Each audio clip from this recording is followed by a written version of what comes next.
Syariah Festival Sriwijaya 2024 telah diresmikan.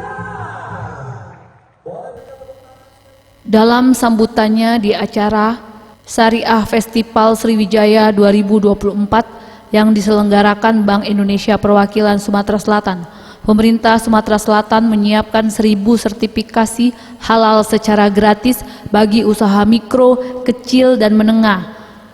Hal ini disampaikan PJ Gubernur Sumatera Selatan Agus Patoni. Ia juga mengatakan sertifikasi halal saat ini sudah menjadi kebutuhan para pelaku usaha dalam memproduksi makanan dan minuman.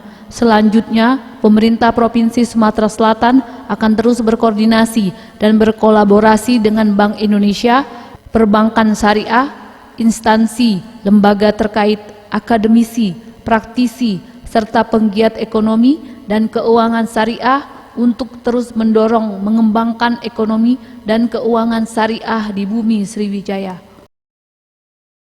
Saya juga akan dilakukan, termasuk Pemprov juga akan memberikan sertifikasi halal kepada 1000 pelaku UMKM. Tujuan investasi sudah diciptakan, regulasi sudah dibuat, dan mudah-mudahan ekonomi syariah bisa berkembang besar. Produk-produk yang lainnya yang bernuansa syariah. Potensi produk-produk syariah, ekonomi syariah di Sulsel sangat besar karena penduduk muslimnya juga cukup besar, 94% lebih.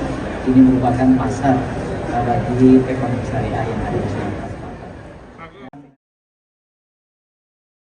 Dan pemberian sertifikasi halal pada produk makanan dan minuman sangat penting agar konsumen muslim terlindung terhadap produk yang tidak halal. Tim Liputan Sriwijaya TV.